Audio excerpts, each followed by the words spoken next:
It with Joe, and you're listening to Joe Mountford. The show is about mental health for athletes, coaches, the support staff, parents, and all those who are passionate about player wellness. As a Gallup Strengths coach, Gazing Red to Blue coach, therapist, and mindfulness coach, I interview professional athletes, coaches, and all those who are working with them. I believe that mental health is vital for performance. If you would like to know more about the Beat It with Joe Player Wellness Program, to learn to perform under pressure, to know your strengths, and to learn how to be the best version of yourself, please contact me. Subscribe now to stay connected. This podcast is free, and you can support it by subscribing to the Beat It with Joe on the YouTube channel, and the audio podcast is on Spotify. You can also support by subscribing and sharing this podcast on your social media platforms. My very special guest today is Dayaan Cassiem, the South African men's hockey captain. Dayaan is from Cape Town, South Africa. He attended Bishops School and graduated a few years ago. His brother, Mustapha Cassiem, is also an international hockey player. Dayaan has played 2 Commonwealth Games, 1 Olympic Games, 2 World Cups, 1 Indoor World Cup. He was also named the best player at the 2021 Men's Indoor Africa Cup. He captained the men's winning team to qualify for the 2023 Pro League. Before I start speaking to Dayaan, I asked the former South African hockey coach, Garreth Ewing, how he would describe Dayaan, and this is what he had to say. Dayaan Cassiem has represented his country in outdoor hockey 70 times since his debut in 2017. He is now the captain of SA men's hockey team and led them to success at the Nations Cup tournament and recently at the FIH World Cup. His passion for the game and love for the SA team is clear every time he plays, and he leads by example with his commitment and willingness to attack. He's a very skillful player who has the speed to eliminate even the world's best defenders. But more importantly, he's a great leader, an even better role model for young hockey players everywhere. So welcome, Dayaan, and thank you so much for joining me. Yeah, thank you for having me. I'm really excited for the podcast, and I've watched on YouTube all the podcasts that Joe has had with many people and coaches like Garreth Ewing. And I'm really excited. Oh, thank you so much. And you are currently playing in Germany, right? Yes, I'm currently in Germany. This is my 4th season in Germany. I'm playing at Mönchengladbach, which is like a little city close to Düsseldorf, like 15 minutes away. And this is my final season at Mönchengladbach. And then you're on to Holland. Yes, and then I'm going over to Holland. I signed a 1-year contract to the team called HDM, which is in The Hague. So after this, I'll go back to South Africa for a month break, and then I fly over to Holland in August. End of July, first week in August. Okay, fantastic. We'll be watching you, and it's always very exciting to watch you. So good luck with all of that. So the first question I'm going to ask you, that you are so heavily invested in the team emotionally. How have you learned to manage your emotions as a captain? And you can mention the highs and the lows of that, like the toll that it takes on you being the captain. How have you managed that? Yeah, I think firstly, thanks to Garreth. I think it's really an honor and a privilege that he selected me as the captain of the team before resigning. I think it wasn't a dream of me to captain the team, but it was always something that I would love to do. And then, how I manage, it's really difficult as a player and as a captain now. I think as a player, I would always let my emotions out because, of course, they mainly look at the captain. Like at the beginning, it was always the camera was always on Tim Drummond. Where now it's mostly focused on me. So I have to control my emotions, the way I act on the field, the way I act off the field. I have to always be professional. But something I would never let go is just the passion I have for the game and the love I have for the game. Or after losing a game, and it's a very important game, I would be upset about it, cry if it really means a lot to me, because it's just the person I am. We all work hard as athletes, and yeah, if we don't win a game, it feels like we're not succeeding in a way. So it really, frustrates me. And yeah, I love off passion, basically. I just enjoy passion so much. Yeah, so that's what Garreth said about you. And we can all see it when we watch you play, is that there's so much passion, and with that comes so much energy. When you talk about the emotional stuff, when you were a non-captain, and Garreth's spoken to me about the let's say the ill discipline sometimes in the team where it may let you down, not you specifically, may let the team down, where cards are handed out because of lack of discipline. How do you think you made that transition from non-captain to captain? Did you suddenly have to grow up or mature quicker, or how did you manage that to reel that kind of behavior in? Yeah, I think something that I worked on a lot is, especially during my school career, I struggled a lot with those type of things where people would say nasty things to me about like, oh, like you're not example, you haven't, you go to Bishops for free type of stuff like this, like, or something like, you don't have a degree yet, or those type of things. And I would get upset about it because it really hurts me. But then I would like push the guy off the ball type of things because he said such nasty things. And then I would get a card for those type of things, or get into chirp moments. But after speaking to certain people like Ian Shippey or Craig Caroline, who's like part of this national team, who like helps us a lot, and they said to me like, just think about back to blue. It's like staying calm, just making sure you're playing your game. And then as I got selected as a captain, I thought to myself that those things don't really matter anymore, because I just have to be myself. I have to stay calm in moments, and like they always say, let the ball do the talking. And that's what I always say. When people chirp me, I just stay calm, because at the end of the day, you're only painting a bad picture for yourself, where people would always know you as someone who gets calls or chirping or those type of things. But I think I've matured a lot in that sense. Yeah, and you know what?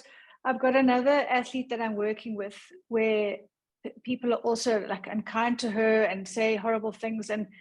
And do you think that it's a way of they realize that you're that good, and the way that they can get at you is emotionally, by taking you from the pedestal into the pit, by degrading you and saying unkind things to you. And hopefully with maturity, you're learning that your power, you're not giving your power away. You're not going to give your power to those people through reacting to it. Yeah, 100%. I think that's the only way. Like, I think one of the coaches that here in Germany always says the only way they can beat you or the team is by talking. And I think that's something we've learned, or I've learned, is let them talk and you just keep playing. And at the end, if you're just scoring goals, it makes them more upset and they get more frustrated. And that's the only way. Just kill them with kindness. Kill them with kindness. Okay. And then I'm going to talk about the Pro League. Okay. So for those of you who don't know, we'll explain. So the SA men's team were competing in Poch, Yes. in a tournament in order for them to qualify for the Pro League for 2023. And they went ahead and they won the tournament, which qualified them. And shortly after the qualification, it was announced that they wouldn't be accepting that position in the Pro League. So my question to you is, how are you coping with that disappointment and the decision that was made that you weren't going to be playing in the Pro League? I think it still hurts a little bit. I think there's many people that still puts it on social media about how much it means to them after winning. I think we made history in South African hockey, winning the first FIH, tournament ever. And of course it hurts. And we were really upset because at the time we thought that South African hockey had a plan, or had an idea that, of course, we didn't have the strongest team, but in my opinion, you should have, at least think ahead that if we win the tournament, what's the next step? And of course, we're still disappointed, but at the end of the day, I think everything happens for a good reason. I think it will just make us stronger and make us realize that we need to appreciate things more. But it is disappointing, really, because I think we worked so hard for that tournament. And then, of course, we got not kicked out, but of course, we got removed out of Pro League in 2022 because, of course, New Zealand and Australia came back. And then to win at the Nations Cup and then to qualify again, I think that's what hurts the most, because I think that's a good practice for us to go into Olympic, which is next year. I think that would have been good prep. But yeah, life, like they say, it is what it is. We just have to come back stronger and win the next Pro League. So my question to you is as an individual, we could see you gave 400%, okay, and then you I would imagine the effort that you gave to your team was similar. And when it was announced that you weren't going, you'd qualified, and it was such an amazing celebration for everybody. Then suddenly you weren't going. How do A, you keep yourself motivated, and B, the team motivated? I think for me personally, I think I, of course, lost a bit of motivation. I spoke to my parents about it a week after, because the sad thing is we were in India at the World Cup, and of course they said they knew by then that we wouldn't go because, of course, it was a financial issue. But then there was rumors going around, I think in Ireland, and some of our guys play in Ireland, and then they said to me, do you know that we're not playing Pro League anymore? And yeah, for me, of course, not trying to be the main person, but the captain of the team, I would love to know those things, because of course then I could share it to the team. And then getting to know that news, I felt like no motivation anymore. And then of course I spoke to my parents, and then I said to them, hopefully it changes. And then I said, what do you guys think about maybe getting citizenship somewhere else in another country where things are more professional and they have a plan around what's the next step?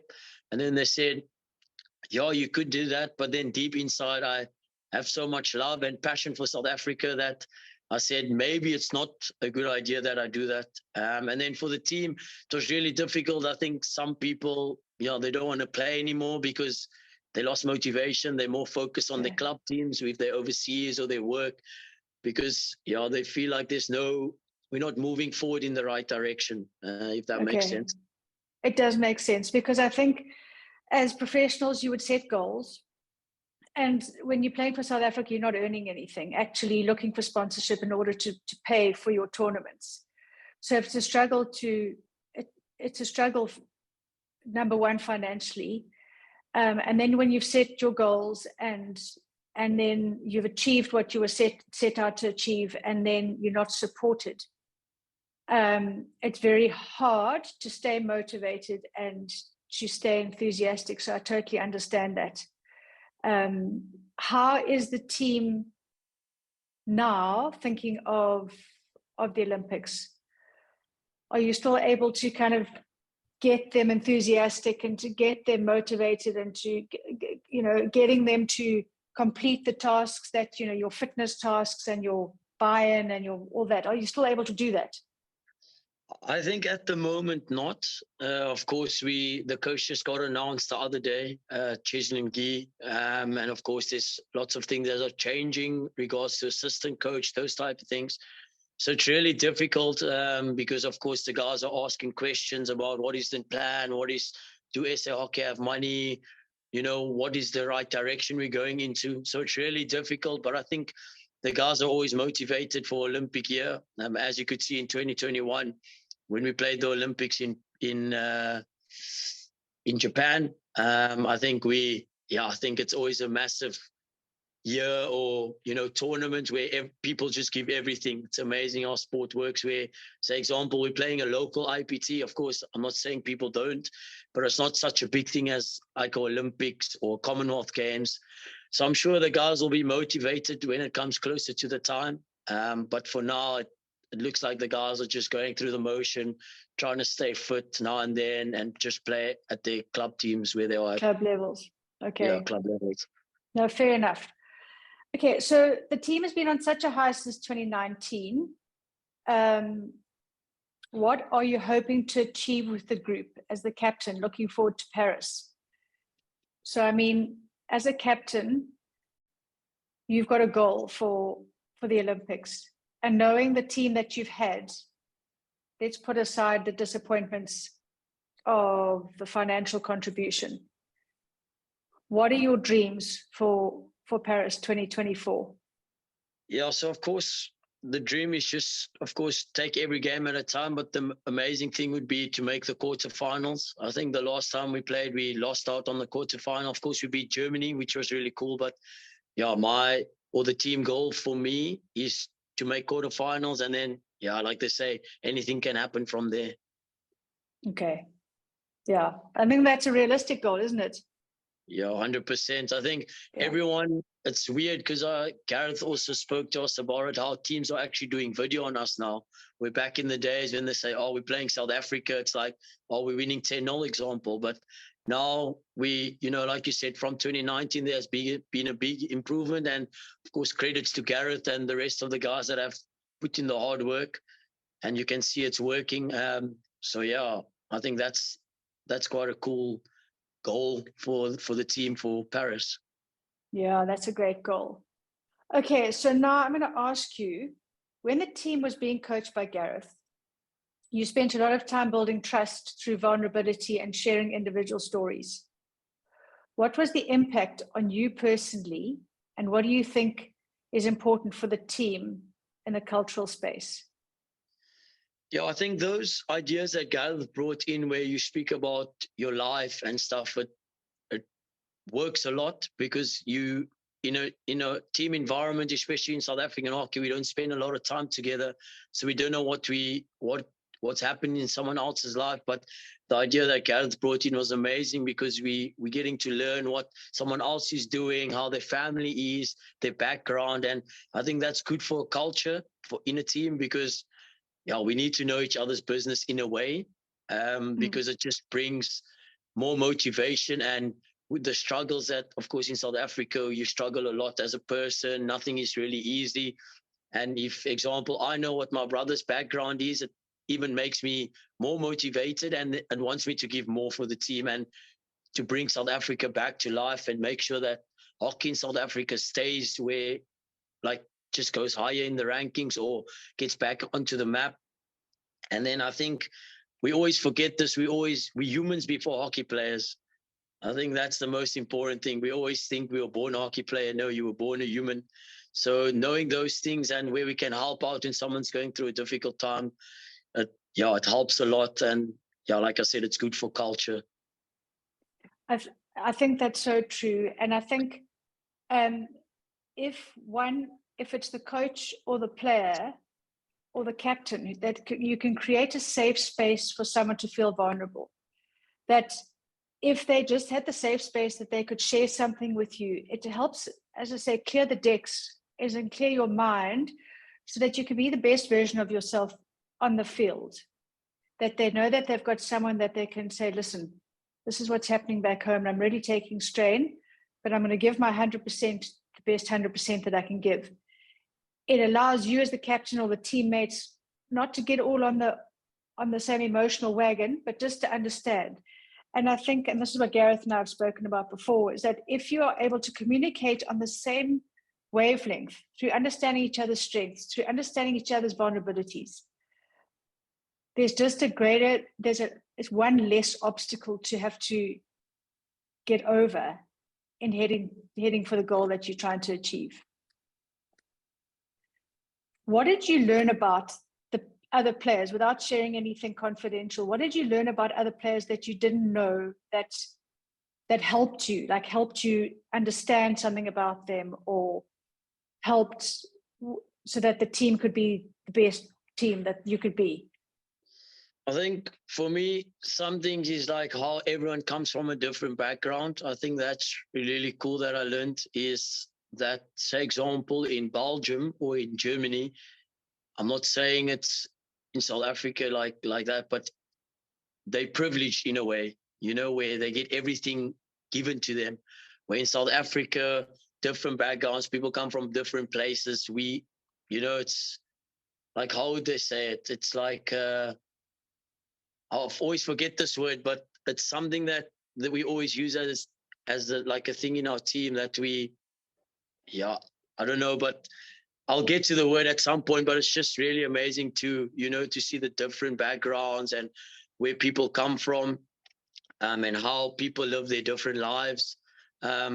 Example, like some guys are studying, some guys are working, some guys are doing work and also playing for the national team. Some guys are getting unpaid leave, which is not easy, but they have families where in other countries, they're just hockey players. They get paid to play.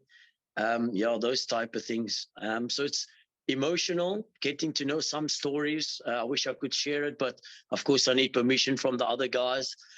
But it would be amazing if you could maybe chat to other guys and they could share their journeys with you in the future, and that would be cool. Well, if they wanted to, it would be fantastic. Yeah, and why this process I think is helpful is it like with Garreth sharing his story, it made it okay for other coaches to speak up. Like, I'm really battling. I might be suffering with depression. I suffer with anxiety. I've switched off. I've disconnected. It's a way of, by making it public or putting it out there, it allows other people to think, okay, I might be an international sports person. I might be an elite athlete, but it's okay if I suffer with anxiety. It's okay if I suffer with depression. It's okay if I'm feeling unmotivated because we've been disappointed.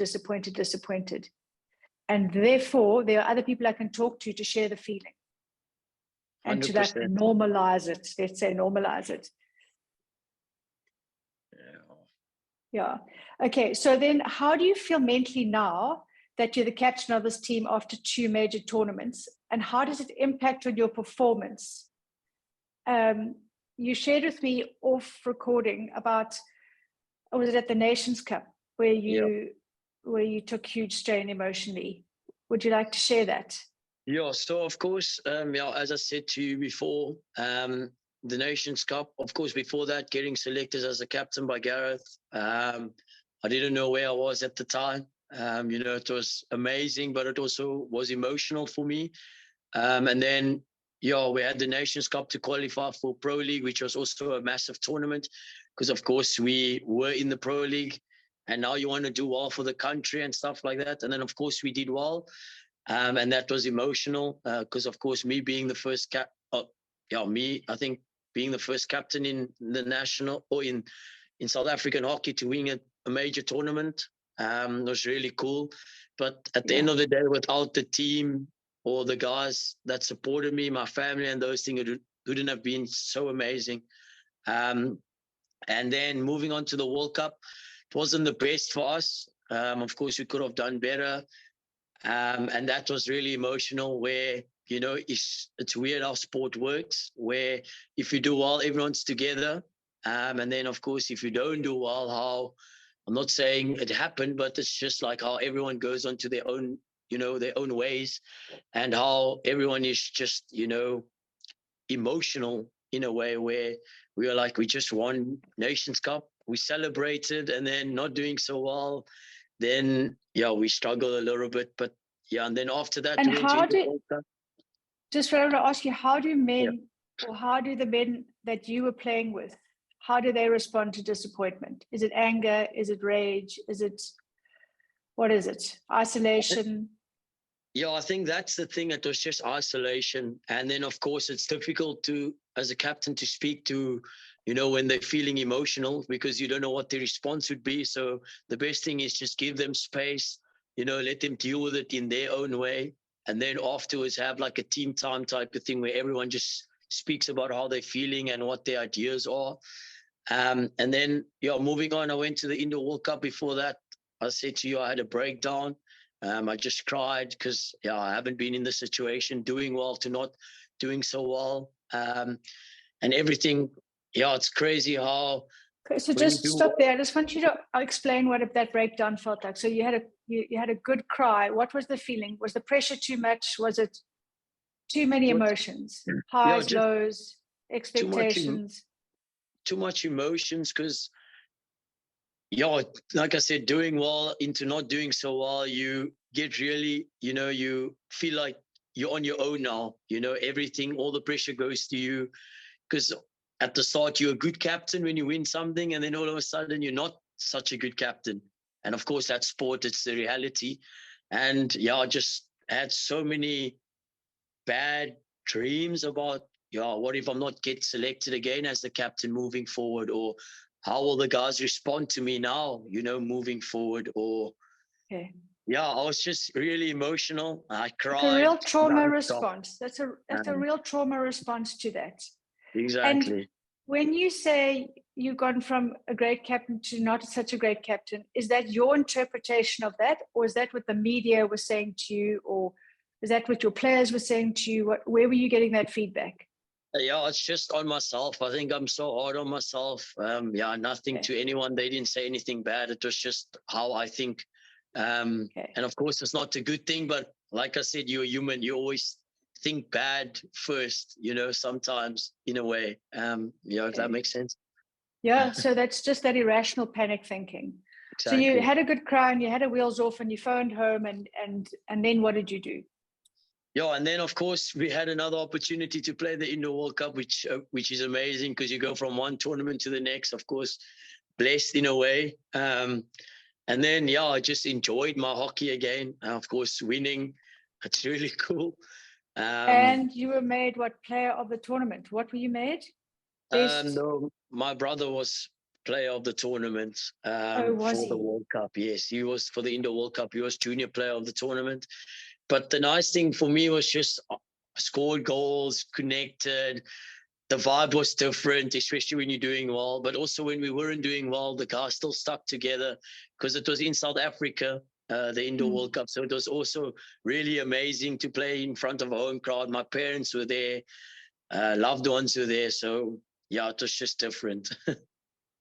Dan, it sounds to me that support for you is invaluable for the success of you and the team around you. And when I say support, I mean support of your family, support of your team, support of Saha, if they were able to support the team like that for you.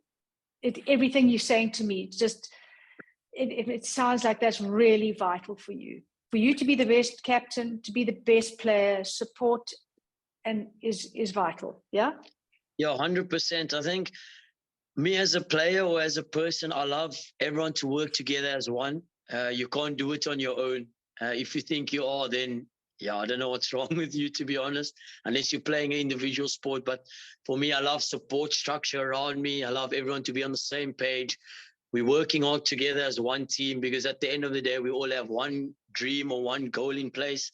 And by achieving those, we have to work together. So you spot on with that. Okay. I Okay. enjoy support around me. Yes. Yeah. And trusting and trust within your teammates. 100%. I think that's the massive one for me is, do everyone trust each other? Do we trust the people around us? Because if you don't, then it becomes a tough situation. Because example, if I see my brother open and I didn't trust him, I wouldn't pass the ball to him because, there's that trust issue in a way. But I Yes. think that's also, something important. Now you and your brother are amazing to watch on the field. When you were younger, did you both train a lot together? Like you just got like this fire between the two of you on the fields. I mean, an amazing fire. Where does your energy come from? Where does your passion come from? I think, yeah, of course, back in the days, of course, I don't like to speak about this, but my dad was also a hockey player, but also a footballer. And of course, he didn't get the opportunities that we are getting now. And for us as the brothers, we just want to make our family proud and make sure that whatever my dad couldn't achieve, we're achieving it for him so that he can also feel it with us in a way. Oh, And wow. we just make sure that we're always giving 100% and opening doors for the rest of the community where we're from, or the rest of the people around the world. Because for us, our thing is we're playing for something bigger than ourselves. We're not playing for ourselves. We're playing for the rest of the country. We're making sure that we do well because we train hard. We train basically every day, twice a day. We go to the gym, we go to the hockey field. We're helping people out so that they can also, achieve their goals. And yeah, I'm getting emotional and goosebumps about it because, people don't understand the hard work we give, or the hard work we have, because people always think talent. But at the end of the day, hard work beats talent. And that's something we strive for, is just to work hard every single day. Sometimes we don't get these opportunities again, and just to leave a good legacy behind. Oh, wow. That's fantastic. And you see that emotional stuff, that goosebumpy stuff I've got it. It's the passion that you have. And I really think that when people have had adversity and when they've had a hard time, it can make you want more. That, you know what I mean? There's more want. Exactly. And I think that's what you're describing. That's where your fire comes from. That's where that excitement and your passion comes from, is giving 100% and wanting more and more and more in a healthy way. 100%, always. Dayaan, so there are lots of youngsters today who are also looking to go and play internationally, to go and play abroad. And you left in, was it 2017? When did you leave? 2019, 2018, yes, 2018, 2019. Yeah. Okay. So for those that are keen to go, could you describe what the journey's been like for you to leave South Africa and go and play club level overseas, etc.? Yeah, so of course, for me, it was a difficult one directly after school. Everyone spoke about, studying is important. Of course, it is important, but I think everyone's really different. And then I got a call from a German team who I'm currently at, Mönchengladbach, and they offered me to play overseas. And of course, it was always a dream of me to play overseas, because I looked up to the likes of Austin Smiths, Red Halkets, all those guys who, also played overseas. And I asked my parents, do you think it's a good idea? And they said, yeah, just take every opportunity you get. And I said, yes, I'll take it. I called them back. I said, I'll take the opportunity. Then this was a difficult part. I traveled on my own to Germany. I went via Dubai. It was really difficult. I was the only person, a young 18-year-old, don't know where to go really, asked everyone questions. Had you traveled overseas before that? Yeah, I have, but as a team or with a school. I haven't traveled alone, which was really... own, okay. Yes, yeah. And that was really difficult. I asked so many people questions. Where's the gate? Where I have to go? And then as soon as I got to Germany, I think it was the most amazing experience I ever had. The team was so welcoming. I remember everyone standing in front by the door where I stayed. And as I came, the door opened and everyone was right there, and then got my kid handed over to me. And I just felt, so welcomed and already a part of the team. Fantastic. And it's always, and I think something for the guys that want to play overseas is just to go to build good relationships with people. I think that's the most important thing. Of course, some days are difficult where you're missing your family, or you're missing your mom's home cooked meal, those type of things. But at the end of the day, technology is so amazing. Like we're doing now, we can have a video call, chat about life. You can always do that. But whatever opportunity you get, you just have to take it, because, you won't know when the next opportunity is. And I think for me now, it's just really amazing, because now I move on to the next step. Where I go to Holland, it's going to be something different, but, you have to just go on with it and see how it is. Like they always say, you don't know until you try. Yeah. Which is and language. How's the language been? It was difficult because you need to now learn the language, which was amazing from this club. They made us go to German classes like twice a week, where you're speaking, and of course you don't pronounce it right, but they're there to help you. They're there to make you better. And of course, there's some people here who also speaks English, which was which was helpful a lot because there was other European players from Portugal. There was someone from Scotland, I think. Of course, they're still here now, so they also help you a lot because they've been here for longer years.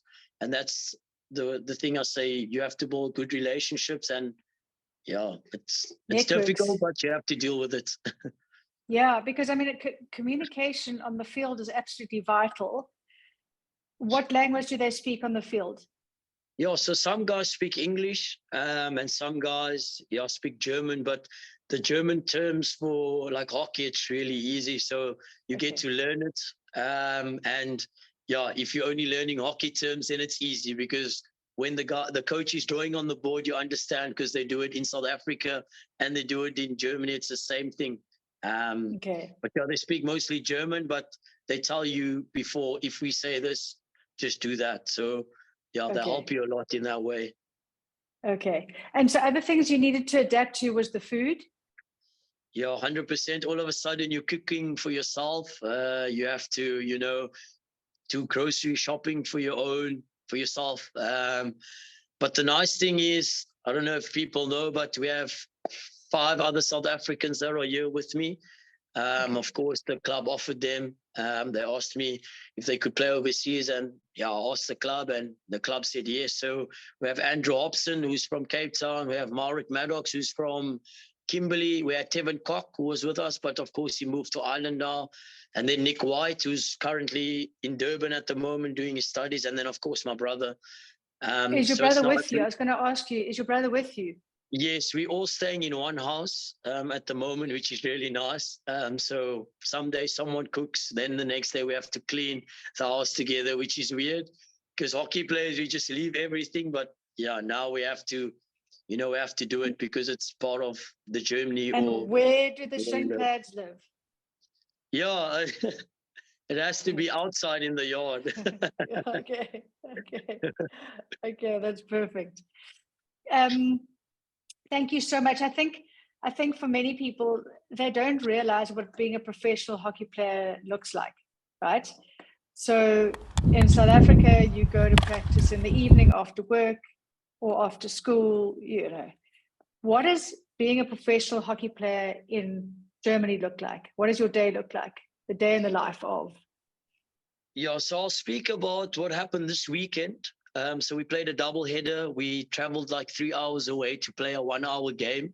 And then we had to travel 3 hours back to where we stay. And then we traveled 50 minutes on Sunday, traveled 50 minutes to play the next game and then traveled 50 minutes back.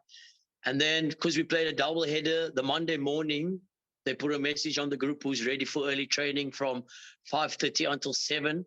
And then it's pitch dark outside, a.m. in the morning. Yes, it's pitch dark outside. It's very cold overseas in Europe, but we have to do it. It's part of our job. And then we woke up, we went to training, hit some balls. And then the Monday afternoon, we go to the gym a little bit, do some core work or exercises. Then directly after that, we have coaching. And then Tuesday, luckily, we only have gym in the morning. And then training in the evening with a bit of coaching in between. And that's, from Monday to Friday, the exact same thing. Like they say in Germany, we just do it over and over continuously. So, yeah. And video analysis and other things. Okay.